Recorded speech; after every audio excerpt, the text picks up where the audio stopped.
Ассалаумағалейкум құрметті достар, бүгін мен сіздерге 2016 жылы жарық көрген шынайы оқиғалар желісімен түсірілген Ар-ожданға байланысты атты фильмнің қысқаша ғана сюжетін айтып беретін боламын. Алдымен арнама тіркеліп, лайк басыңыздар. Кеттік ендеше. Десмонд дос және Хэл атты бауырлар ойнап бір-бірін қуып көңіл көтеріп жүреді. Ал әкелері болса бірінші дүниежүзілік соғыстан кейін кейде қатыгезге айналып әйеліне қол көтеретін болды. Содан екі бала төбелесіп жатады. Құлатып жерде арпалысып жатқанда Десмонд кірпішпен басына салып жібереді. Не істеп қойдың деп баланы үйге көтеріп кіргізеді. Екеулеп оны есін жидыруға тырысып жатады. Десмонд қорқып қарап шетке кетеді. Бәрі жақсы болып, Хэл есін жияды. Мен оны өлтіріп қояйын дедім деп көзінен жас ағып тұрады. Анасы оған ол жақсарып кетеді. Адам өлтіру үлкен күнә екенін айтады. 15 жылдан кейін дінге бет бұрған ол шіркеуде терезе сүртіп жатып, бір жігіт көлігі жөндеп ол үстіне қолайды. Оның аяғынан қан сорғалап ағады. Белдігін шешіп, байлап оны ауруханаға әкеледі. Дәрігер оны құтқарып қалдың дейді. Сонда ол айналасындағы науқастарға назар салады. Солай қарап тұрғанда Дороти атты бір медбикеге көзі түсіп кетеді. Жымиып оған жақындайды. Мұнда қан аламыз дегенде, онда менікін алыңыз деп қызды ұнатқаны білінеді. Жақсы деп оның қолынан қанды алуға кіріседі. Дәрігер болды армандағанмын деп қызға сөйлей бастайды. Сөйтіп екеуі танысады. Қанды алып болып, ертесіне көңілді болып үйінен шығады. Қызға келеді. 2 күн қатарынан қан тапсыруға болмайды деп ескертеді. Сонда жігіт өзінің жүрек соғысы басқаша екенін айтып, оған сезімін жеткізеді. Содан екеуі кинода отырады. Қызға ғана қараған жігіт оған сұлусың деген сынды әңгімелерін айтып жатқанда соғыс хроникасын көрсетеді. Оны көріп түрі өзгереді. Ол жылдары Жапония Америкаға шабуыл жасаған кез. Қызбен кездесіп қыдырып жүреді, анасымен таныстырады. Өзі анатомия туралы кітап оқып отырады. Кейін Доротиға мен әскерге жазылдым деп хабарлайды. Көңілі түсіп кетеді. Мен санитар болып барамын, адамдарды құтқарамын дейді. Сонда қыз шығып кетіп, маған тұрмысқа шық деп ұсыныс жасайсың ба, жоқ па деп өзі сұрап алады. Қуанған жігіт сол жерде ұсыныс жасайды. Қыз келісіп, әскерден бірінші демалысында келгенде үйленеміз деп кетеді. Әскерлерді шығарып салып жатады. Дороти оған өзімнің Библиям деп беріп жібереді. Ішінде суреті бар екен. Жаттығу аймағына келіп, казармаға кіреді. Келе жатып бір бос орынды көрсетеді. Солай бір-бірімен танысып, басқалармен де таныс болады. Сол кезде сержант кіріп кеп, бәрі тік тұрады.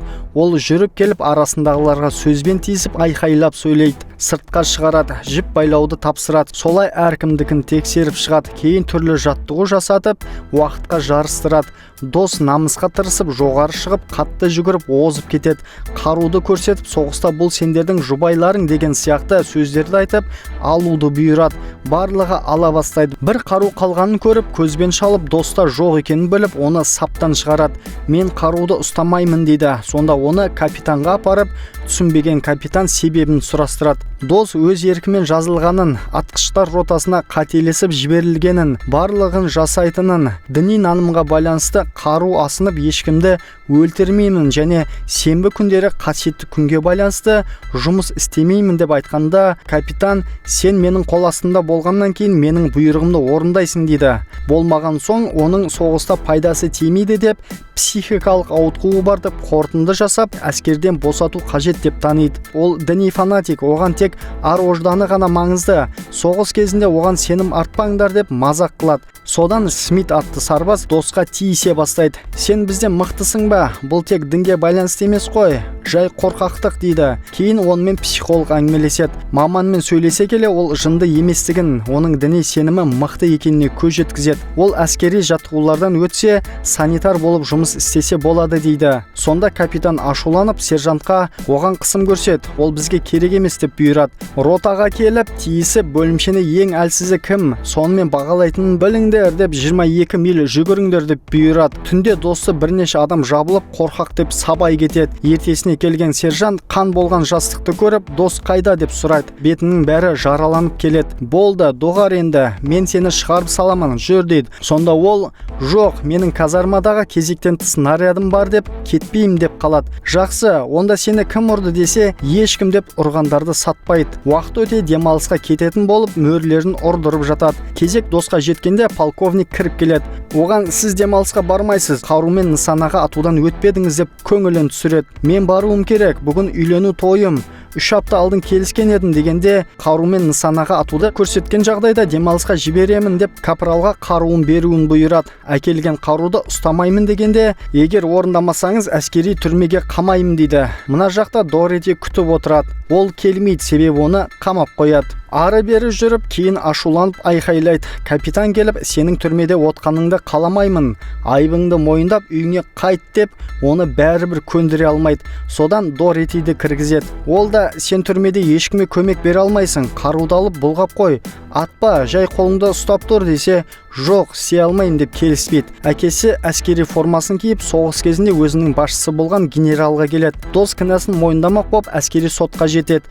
Кіріп келгенде ол адвокатына мойындамайтынын айтады. Сот одан басшысының тікелей бұйрығын орындамадыңыз, оны мойындайсыз ба дегенде, иә дейді. Жапониялықтар шабуыл жасағанда, басқа жігіттер өз еріктерімен соғысып жатқанда, мен үйде отыра алмадым, соғысқа барамын. Солдаттар өзгелердің өмірлерін қиса, ал мен құтқарамын дейді. Сол кезде әкесі бір хатты ұстап әкеліп, ішке кіре алмай айқайласып, шулап кіріп кетеді. Ол генералдан келген хатты көрсетіп кетеді. Сот оны қарап, қаруды ал деген бұйрыққа бағынбауға болады дегенді оқып, барлық айыпты алып тастап, оған соғысқа өзін қорғайтын қарусыз қатысуға болады деп шешім шығарады. Солай қуанып қызымен құшақтасады. 45 жылы Окинаваға келеді. Жолда 96-шы дивизия қайтып келе жатады. Арасында жараланғандарды, ажал құшқандарды көреді. Бір үйге келіп, ішін тексеріп, тыныш екеніне көз жеткізіп жайғасады. Кейін 96-шы дивизияның бірнеше адамдары келіп қосылады. Дос кім деп оған 2 адам жақындап, біз қалған жалғыз санитарлармыз, бірге жұмыс істейміз дейді. Қолындағы белгіні алып таста. Олар дәрігерлерді өлтірген үшін сыйлық ақы алады деп дос шешіп тастайды. Жар астына келеді. Кемелердің атқылауынан кейін жол тазарғанда жіппен жоғары өрмелей бастайды. Көтеріліп, отырып, қаруларын, заттарын дайындап, алға жаймен еңкейіп қадам басады. Келе жатып жолда бірнеше өлген адамдарды көреді. Біраз жүріп, тоқтап, көк түтіннен ештеңе көрінбейді.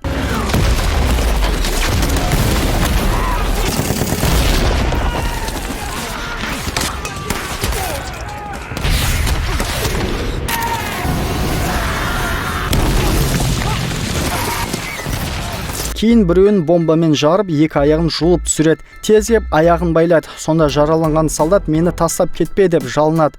Ешкімді тастамаймыз деп оған морфин салып, оны арқалап әкеліп кезектен тыс жіппен түсір дейді. Ары қарай кетіп, жараланғанды көріп, оған қарай жүгіріп келгенде жаулары жақындағанда оларды атып құтқарып қалады. Зембілге салып әкетеді. Бункерді жою керек деп шабуылға кіріседі. Атысып жатып бір бункерді жарады. Жаймен екіншісіне жақындай береді. Бункердің ішінде пулеметпен атқылап жатады. Жақын қалғанда бір-біріне жарылғышты лақтырып беріп жібереді. Сол кезде оған атып, ол талып қалады. Артында келе жатқан Смит өзі барып, жарылғышты алып, іске қосып, ішке лақтырып бункерді жарады. Шабуылда деп алға жүгіре кетеді. Жан жақтан атысып, төбелесіп жатады. Солай жаудың бетін қайтарып, бәрін құтқарып жүреді. Жау жақын арада, ертең шабуылға кірісеміз, дайын болыңдар деп бұйрық береді. Дос пен Смит жаралылар әлі көп деп екеуі кетеді. Солай бір адамды әкеліп, екеуі демалып отырады. Әңгімелесіп тамақ жейді. Мен кезекші боламын, ұйықтап ал дейді. Сонда басын жерге қойғанда жасыл белгі атылады. Жайлап қаралса жапондықтар кеп алған.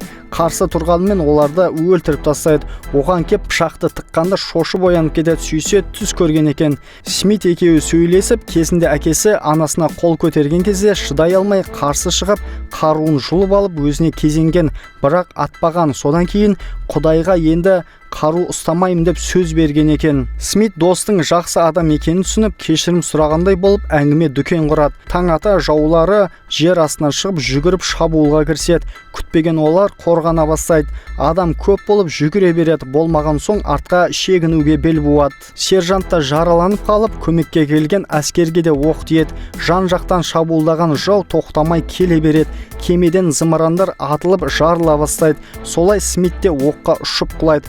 Дос оған өлме, сені құтқарам деп түсетін жерге әкеледі. Алайда ол көз жұмады. Барлығы төмен түсіп жатқанда ол Смиттің қасында көзіне жас толып жылап отырады. Артқа қарап айқайлаған сарбаздардың дауысын естіп, орнынан тұрып, каскасын киіп, оттың ішіне кіріп кетеді. Төменде адамдар жиналып, барлығын түгендеп жүреді. Қаншасы түсті деген капитанға 32-сі ғана деп жауап береді. Көлікке отырады. Әр жерде адамдар өліп жатады. Дос жаймен келіп, тексеріп көріп, жанында жатқан біреу жыбырлайды. Сені шығарамыз, сен тек тыныс ал дейді. Тірі қалғандарды сүйреуге кіріседі.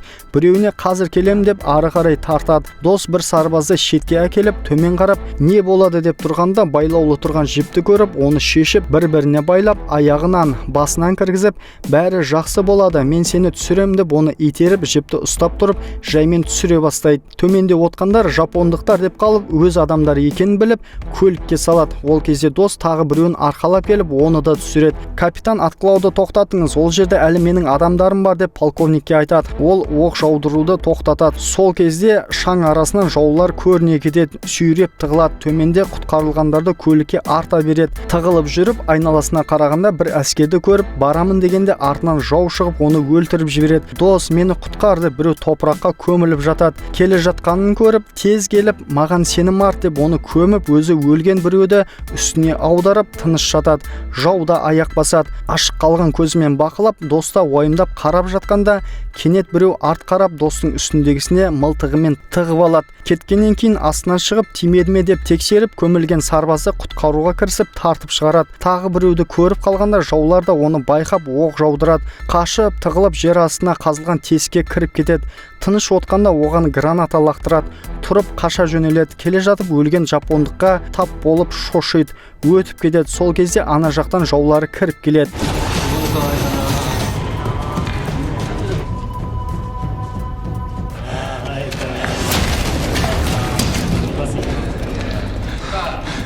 Сөйтіп артында бір жараланған жапондық тұрады. Тыныш деп оның жарақатына шүберек басып, морфин салады. Түнделетіп әрқайсысын төменге жібере бастайды.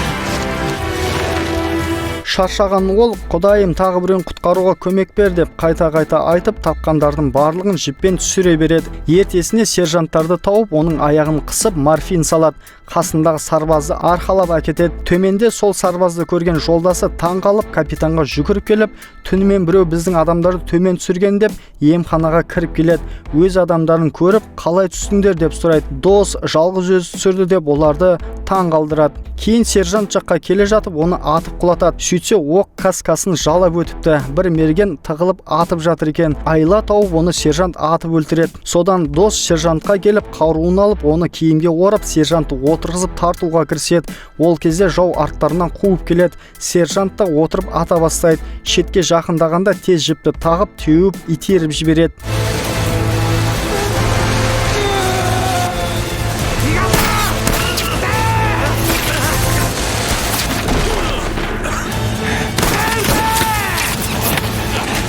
Ана жақта дос бар деп тоқтайды. Ол Смитті алып екеуі секіреді. Артынан жау атып келеді. Астындағылар да қарсы оқ жаудырып, оларды қайтарады. Смитті алады. Шошынып қалған досты түрткенде, ол тойтарыс беретіндей жалт қарайды.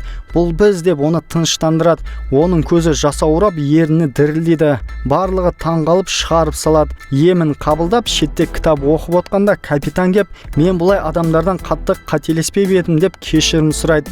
Ертең сенбі күні қайта жоғары шығатынын, сенбі ол үшін қасиетті күн екенін ұмытпағанын, бірақ әскерлер олсыз бармайтынын айтып жеткізеді. Ертесіне сапта тұрғандар достың сыйынып, дұға тілеп болғанын күтеді. Ол болған соң белгі бергенде барлығы қимылдай бастайды.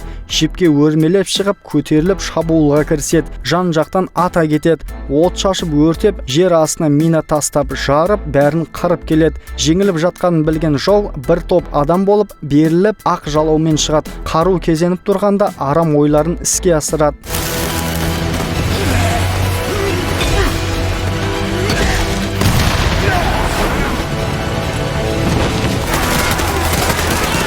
аяғынан жараланып алып кетеді. Менің Библиям деп түсіп қалғанын айтады. Жапонның басшысы ұтылғанын түсініп өзін өлтіреді. Басқаларын тұтқынға алып жатады. Достың кітабын әкеп береді.